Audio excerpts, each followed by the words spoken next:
अच्छा गाड़ी आपके यहाँ तक आई या फिर लेकर? अरे कोई दिक्कत तो नहीं है? बढ़िया, तो गाड़ी तक आपको ले आए भेजिए हैं? अच्छा, तो अभी दवाई ठीक चल रही ना? तो अब तो प्रॉब्लम नहीं है ना? और अब उत्तराखंड की ही खबरें सुपरफास्ट अंदाज में आपको दिखाते हैं। चलिए शुरुआत करते हैं। श्रीनगर में गुलदार की चहलकदमी सीसीटीवी में कैद हो गई है। सीसीटीवी में देखा जा सकता है कि गुलदार रात के अंधेरे में दबे पांव लोगों के घरों के करीब मंडरा रहा है। ये वीडियो देखने के बाद अब लोगों में दहशत है। कोरोना महामारी के दौरान महिंद्रा ग्रुप ने उत्तराखंड के लिए 3 एम्बुलेंस मुहैया करवाए हैं। हरिद्वार के जिलाधिकारी सी रविशंकर को 3 एम्बुलेंस सौंपी गई, इनमें 2 एम्बुलेंस हरिद्वार को मिली। लॉकडाउन और कर्फ्यू की वजह से स्कूलों की कक्षाएं ऑनलाइन चल रही हैं, जिसके बाद छात्रों का कहना है कि उन्हें 5 से 7 घंटे लैपटॉप पर लगातार काम करना पड़ता है। इसके बाद उन्हें सर दर्द और आंखों में दर्द की शिकायत होने लगी है। नैनीताल में वैक्सीनेशन की रफ्तार धीमी पड़ी है। 45 साल से ज्यादा की उम्र के लोगों की वैक्सीनेशन की रफ्तार धीमी है। बताया चला कि स्लॉट बुक कराने के बावजूद लोग वैक्सीन लगवाने के लिए नहीं आ रहे हैं। हर दिन 30 से 40 युवा स्लॉट बुक करवाते हैं लेकिन आते नहीं। मसूरी में भाजपा युवा मोर्चा की तरफ से रक्तदान शिविर का आयोजन किया गया, जिसमें लोगों ने बड़ी संख्या में ब्लड डोनेट किया। कोरोना काल में देश में खून की भारी कमी हो गई है, ऐसे में ब्लड डोनेट करना जरूरी है। बागेश्वर में कोरोना संक्रमित मरीजों के अंतिम संस्कार के लिए मुफ्त लकड़ियां दी जा रही हैं, मगर कितने ही लोगों को इसकी जानकारी है नहीं, इसलिए लोग लकड़ी नहीं ले रहे। प्रशासन की तरफ से लोगों से कहा जा रहा है कोरोना संक्रमितों के अंतिम संस्कार के लिए वन विभाग की तरफ से ये लकड़ियां दी जा रही हैं मुफ्त। रुड़की के झबरेड़ा में डेडिकेटेड कोविड सेंटर खोला गया है। इसका उद्घाटन बीजेपी प्रदेश अध्यक्ष मदन कौशिक ने किया। कोविड सेंटर में फिलहाल 20 बेड लगाए गए हैं। यह हॉस्पिटल ग्रामीण इलाकों के लोगों के लिए इलाज में काफी मददगार साबित होगा। तो सुपरफास्ट अंदाज में आपने खबरें देखी, कुछ और खबरों का रुख करते हैं। जम्मू कश्मीर के पुलवामा में शहीद हुए मेजर विभूति शंकर ढोंडियाल की पत्नी निकिता ढोंडियाल आखिरकार फौज का हिस्सा बन गए। निकिता ने जो सपना देखा उसे उन्होंने पूरा कर दिखाया है। निकिता के लिए यह उनके शहीद पति को सच्ची श्रद्धांजलि है।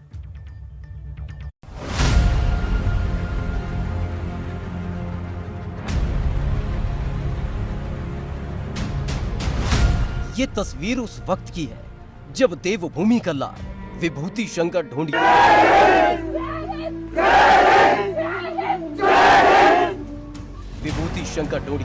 पुलवामा में हुए आतंकी हमले में शहीद हो गए थे।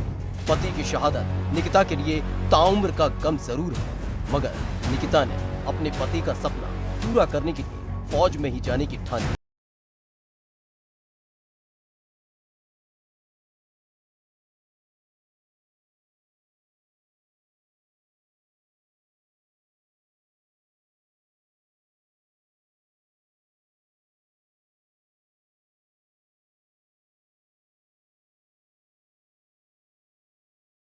अब फौज का हिस्सा बन चुकी हैं। चेन्नई में कड़ी ट्रेनिंग के बाद वो इंडियन आर्मी में लेफ्टिनेंट बन चुकी हैं। शनिवार को ऑफिसर्स ट्रेनिंग एकेडमी में आयोजित पासिंग आउट परेड के बाद लेफ्टिनेंट जनरल वाई.के. जोशी ने उनके कंधे पर सितारे लगाकर बधाई दी। The last 11 months has made me learn so many things in my life.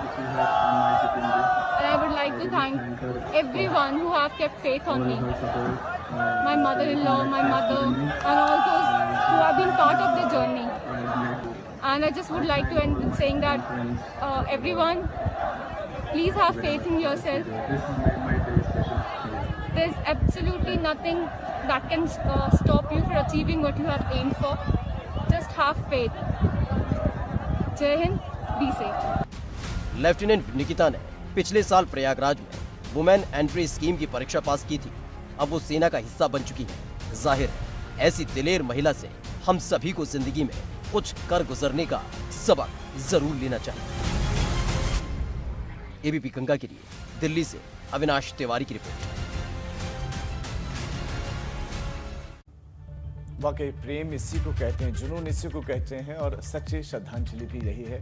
और इसी के साथ इस बुलेटिन में फिलहाल इतना ही।